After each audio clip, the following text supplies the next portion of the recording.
বাড়িতে ইডি হানা, জড়িয়ে দলেরই কেউ।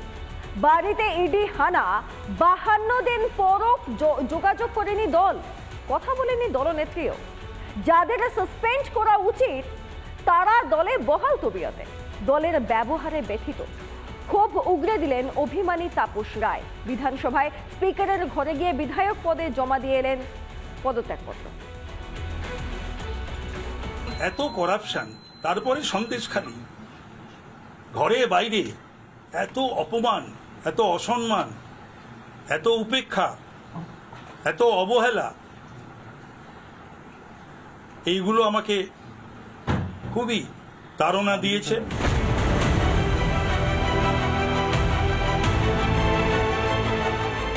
প্রাপ্ত সমস্ত চেষ্টা ব্যর্থ, বিধায়ক পদ থেকে ইস্তফা তাপস রায়ের। বিধানসভায় স্পিকারের ঘরে গিয়ে পদত্যাগ, ছাড়লেন তৃণমূল। কিছুক্ষণ আগে অনারেবল স্পিকারের সামনে সই করে ওয়েস্ট বেঙ্গল লেজিসলেটিভ অ্যাসেম্বলির যে মেম্বার, তার থেকে আমি ইস্তফা দিলাম। এবং এর পূর্বেই 1 তারিখে আমি যে বিভিন্ন পদে ছিলাম সরকারি এবং দলীয়, সেখান থেকেও আমি ইস্তফা দিয়েছি। 1 মার্চ আজকে এমএলএ থেকে রিজাইন করলাম। বাড়িতে ইডি হানার 52 দিন পরেও যোগাযোগ করেনি দল, কথা বলেননি দলনেত্রীও। দলের ব্যবহারে ব্যথিত, সাংবাদিক বৈঠকে জানিয়েছেন অভিমানী তাপস রায়। ক্রিয়েটেড একটা যে ইডি অভিযানে বিধ্বস্ত আমি এবং আমার পরিবার, তার পাশে দল বা মাননীয় মুখ্যমন্ত্রী দাঁড়াবেন, তো সেটা আমি দেখিনি। বড় আহত, আঘাতপ্রাপ্ত। আর আমি আমার ইন্টিগ্রিটি এবং ডিগনিটি ইন পলিটিক্স কারোর অজানা নয়। দল ছাড়তেই সুযোগ সন্ধানী বলে তাপস রায়কে আক্রমণ শানিয়েছেন তৃণমূল সাংসদ কল্যাণ বন্দ্যোপাধ্যায়। পলিটিক্যাল অপরচুনিস্ট পারসন, সুযোগ সন্ধানী, রাজনীতিতে সুযোগ সন্ধানী। এখন ওর শখ হয়েছে, ও ভাবে যে উত্তর কলকাতা থেকে সিট দিয়ে দাঁড়াবে, ওকে তৃণমূল কংগ্রেস টিকিট দেবে। ও বিভিন্ন রকমের প্রেশার ক্রিয়েট করেছিল, সেটাও জানে যে ও আর পাবে না, তাই জন্য ও চলে গেছে, এখন বিজেপিতে টিকিট পাওয়ার জন্য গেছে। এই চোরেদের পার্টি থেকে পদত্যাগ, এই ব্যবস্থার বিরুদ্ধে পরিবারতন্ত্র বা মালিকানা কোম্পানির মতো আচরণ, তার বিরুদ্ধে যে তিনি পদত্যাগ করেছেন তাকে স্বাগত জানাবো। তাপস রায় রাজনৈতিক দলে যুক্ত হবেন কিনা, কোন দলে যেতে চান, সে বিষয়ে কোনো সুনির্দিষ্ট প্রস্তাব আমার কাছে এখন বা আমাদের কাছে আসেনি। লোকসভা ভোটের আগে তাপস রায় দলত্যাগ ঘিরে চরম মর্মস্থিতে তৃণমূল। রিপাবলিক বাংলা। প্রার্থী ঘোষণার পর থেকেই ময়দানে প্রচারে বিজেপি। ঘাটালে বিজেপির প্রার্থী হিরণ। সোমবার হিরণকে সঙ্গে নিয়ে প্রচার করলেন বিরোধী দলনেতা শুভেন্দু অধিকারী, ছিলেন স্থানীয় বিজেপি নেতৃত্ব।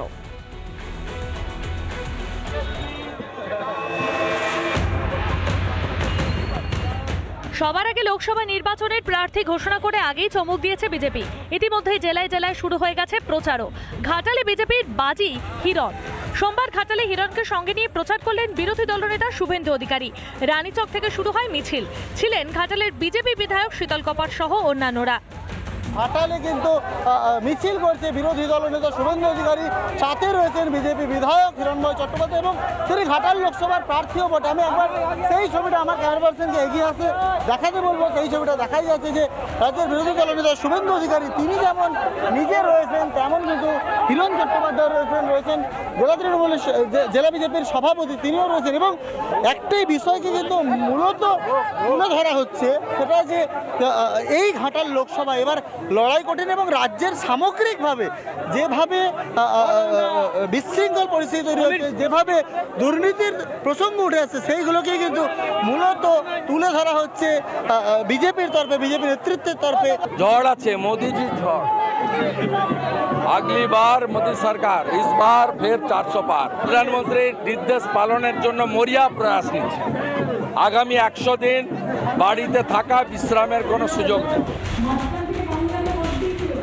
এদিন ঘাটাল মাস্টার প্ল্যান নিয়ে কেন্দ্র টাকা দেয় না বলে পূর্ব মেদিনীপুরের সভা থেকে তোপ দেখেছেন মমতা বন্দ্যোপাধ্যায়। ঘাটালের মাটি থেকে পাল্টা জবাব ছুড়ে দিয়েছেন শুভেন্দু। ঘাটাল মাস্টার প্ল্যান কোনদিন টাকা সোহেল মহাপাত্র যখন মিনিস্টার ছিল অনেকবার চেষ্টা করেছিল, মাঝখান থেকে বাংলাকে বাদ দিয়ে দিল। কেন্দ্র সরকার কোনো টাকা আটকে রাখে, উনি জমি অধিগ্রহণ করেননি, তাই ঘাটাল মাস্টার প্ল্যান কার্যকর হয়নি। জমি অধিগ্রহণ তো কেন্দ্র করবে না, জমি অধিগ্রহণ করতে হবে রাজ্য সরকার।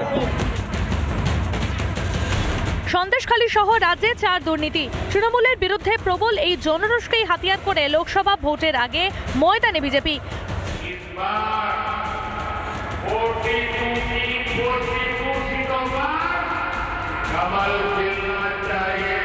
প্রধানমন্ত্রীর 42 বার্তায় আপাতত পাখির চোখ শুভেন্দু। ঘাটাল থেকে ক্যামেরা পার্সন মিনময়ের সঙ্গে সুদীপ্ত, রিপাবলিক বাংলা। পূর্ব মেদিনীপুরে দাঁড়িয়েই যখন একের পর এক প্রকল্প 100 দিনের টাকা দেওয়ার দাবি করছেন মুখ্যমন্ত্রী, ঠিক তখনই পূর্ব মেদিনীপুরেই 100 দিনের টাকার দাবিতে জোর বিক্ষোভ নন্দীগ্রামে। পরিস্থিতি এমন হলো যে গ্রাম পঞ্চায়েত অফিসে তালা দিয়ে চলল বিক্ষোভ।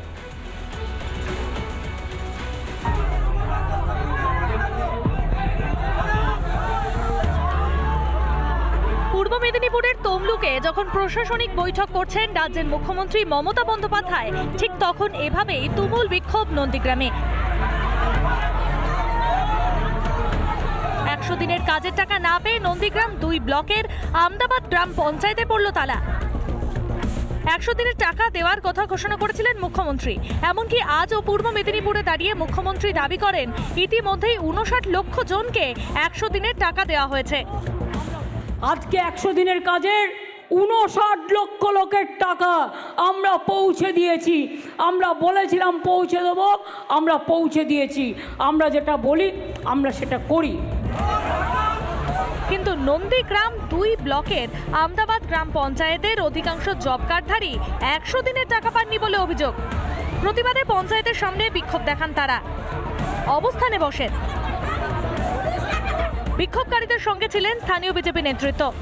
স্থানীয় বিজেপি নেতৃত্বের অভিযোগ, ভুয়ো জব কার্ডধারীদের 100 দিনের টাকা দিয়েছে রাজ্য, প্রকৃত জব কার্ডধারীদের বঞ্চিত করা হয়েছে। যারা 100 দিনের কাজ করেছে আমদাবাদ 1 নম্বর অঞ্চলে, এই যে মায়েরা আছে সবাই 100 দিনের কাজ করেছে, জব কার্ড নিয়ে এসছে, তাদের নাম লিস্টেড নেই, তাদের টাকা দেওয়া হচ্ছে না। প্রচার করছে, মিডিয়াতে দেখছে, অঞ্চলে ব্যানার টাঙিয়েছে, অথচ যে সমস্ত চোর তৃণমূলরা 2 নম্বরই পথে টাকা নিয়েছে তাদের নাম লিস্টেড হয়েছে। আর যারা প্রকৃত গরিব, যারা কাজ করেছে, তাদের নাম লিস্টেড নেই, কারণ তারা দিদিমণির দল করে না। প্রবল বিক্ষোভের পর পরিস্থিতি নিয়ন্ত্রণে আনে নন্দীগ্রাম থানার পুলিশ। যদিও এই প্রসঙ্গে মুখ খুলতে চাননি স্থানীয় তৃণমূল নেতৃত্ব। Bishnubrata পন্ডের report, Republic Bangla.